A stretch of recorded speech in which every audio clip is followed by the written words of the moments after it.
Hello नमस्कार सत श्री अकाल दोस्तों। छत्रपति शिवाजी महाराज एक ग्रेट रूलर और फाउंडर ऑफ मराठा एम्पायर। अगर मैं आपसे पूछूं कि आप इनके बारे में कितना जानते हैं तो शायद आप कुछ चंद शब्द ही बता पाएं, क्योंकि हिस्ट्री टेक्स्ट बुक में इनके बारे में केवल कुछ चंद ही लाइन दी गई हैं। आज की इस वीडियो में अपन जानेंगे शिवाजी महाराज के बारे में और उनसे जुड़े कुछ लाइफ लेसन्स के बारे में। तो मेक श्योर कीजिए कि आपने चैनल को सब्सक्राइब कर रखा हो और इस वीडियो को ज़्यादा से ज़्यादा शेयर कीजिए ताकि बाकी लोग भी इस वीडियो के जरिए कुछ सीख सकें। शिवाजी महाराज बचपन में पुणे में रहा करते थे। उनके पिता शहाजी भोसले बीजापुर सल्तनत में जागीरदार हुआ करते थे, जिसके चलते वो ज़्यादातर समय पुणे के बाहर ही गुजारते थे, जिसके कारण उनकी लाइफ के सारे लेसन्स उनकी माँ ने ही उन्हें बताए थे। उनकी माँ ही उनकी रियल गुरु थी। उन्होंने उन्हें संस्कारों के साथ युद्ध नीति भी सिखाई थी।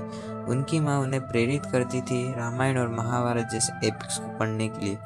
ये एपिक्स उनके लाइफ में काफ़ी वैल्यूज ऐड करते थे। इससे ही उन्होंने एकता और एकजुट होने के फायदे सीखे थे।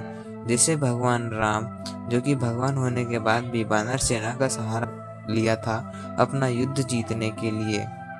जैसे कि पांडव, जो कि एक साथ होने पर ही कई गुना बलशाली हो जाते थे। रामायण और महाभारत सिर्फ बुक नहीं, ये ग्रंथ हैं जो कि हमें काफ़ी कुछ सिखाती हैं। इसमें कई बातें आज भी कई लोगों को जिंदगी बदल रही हैं। यही ग्रंथ ने शिवाजी महाराज को एक महान नायक बनने की प्रेरणा दी थी। छत्रपति शिवाजी महाराज के स्वराज ड्रीम और गोल केवल तभी हकीकत बन सकता था जब उनके साथी इस सपने को अपना सपना मानकर उनके साथ रात दिन तैयारी करने को तत्पर हो। छत्रपति शिवाजी महाराज ने एक बहुत छोटी पर बहुत समझदार और बलशाली एक सेना बनाई थी मावल में, जिसने उन्हें कई लड़ाइयों में जीत दिलाई।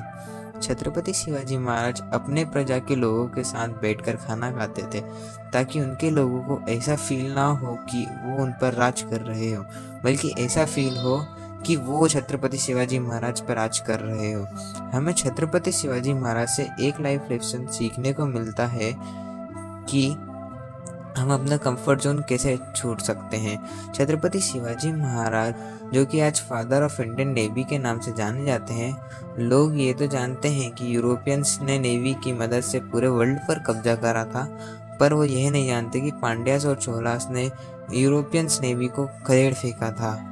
आज भी अपन जाने तो इंडोनेशिया और थाईलैंड में हमारी संस्कृति कैसे पहुंची, रामायण और महाभारत से जुड़े टेम्पल्स वहाँ कैसे दिखते हैं। Answer is simple, navy.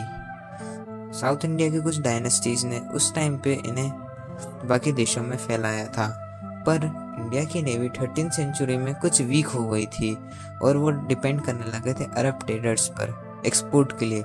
अब पोर्तुगीज और ब्रिटिशर्स हमारे लिए खतरे की घंटी बन चुके थे। शिवाजी महाराज ने समय रहते ही इस खतरे को भांप लिया और उन्होंने अपनी नेवी पर भी काम करना शुरू कर दिया। हिस्टोरियंस बताते हैं कि उनके पास कुछ 20 ह्यूज वॉरशिप्स थे, जिसके चलते उन्होंने कोंकण पर ब्रिटिश को पराजित कर दिया था। शिवाजी महाराज एक विजनरी थे। उन्होंने ब्रिटिश के इंटेंशंस को बहुत जल्दी भांप लिया। वो मशहूर थे जंग जीतने के लिए अपनी छोटी सेना के साथ। अगर सभी राज्यों के विजन भी शिवाजी महाराज जैसे होते तो शायद हमें गुलामी नहीं झेलनी पड़ती। ब्रिटिशर्स को डिवाइड एंड रूल की सभी लोग आज भी बात करते हैं, पर जो मेथड शिवाजी महाराज यूज़ किया करते थे वो भी काफ़ी इफ़ेक्टिव और सच्ची हुआ करती थी। पर क्यों हम उनके बारे में बात नहीं करते। औरंगजेब कहते हैं कि मैंने अपने 19 साल लगा दिए शिवाजी महाराज को हराने में, पर उनका एम्पायर ग्रो करता गया। उस टाइम पे पोर्तुगीज महाराज को एटलियास ऑफ हिंदुस्तान कहा करते थे। छत्रपति शिवाजी महाराज कहते हैं कि अगर कोई इंसान अपने एक मकसद में पूरे दिल और जान से चाहे तो वो किसी को भी हरा सकता है। शिवाजी महाराज कहते हैं कि हम दूसरे के गुलाम बन के क्यों जिए, क्यों हम इतने काबिल नहीं कि हम हमारी रक्षा खुद कर सकें। क्वेश्चन तो सिंपल था, पर इसका आंसर था एक आइडिया, स्वराज। इस स्वराज के आइडिया ने कई सारे फ्रीडम फाइटर्स को भी इंस्पायर करा था, जैसे लोकमान्य तिलक और नेताजी सुभाष चंद्र बोस। क्या ये सारे जरूरी लेसन्स हम हमारे छोटे भाई बहनों को नहीं बता सकते? ये लेसन्स उन्हें एक अच्छा लीडर ही नहीं बल्कि एक अच्छा सिटीजन बनने के लिए भी प्रेरित करे। कुछ सो कॉल्ड एजुकेटेड पीपल सोचते हैं कि हमारी हिस्ट्री हमारी प्राइड सोसाइटी में टॉक्सिसिटी घोल रही है। शायद ब्रिटिश चले गए, पर वो अपनी आइडियोलॉजी को इस देश में उतार गए, जिसके कारण आज हम अपनी सच्चाई को इनकार देते हैं। ब्रिटिशर्स ने मैक्यूलो को इंडिया भेजा था इंग्लिश एजुकेशन के लिए, पर इंग्लिश एजुकेशन के नाम पर उन्होंने हमारी संस्कृति की रूट काट दी। पर अब समय आ गया है उन रूट्स को वापस जोड़ने का।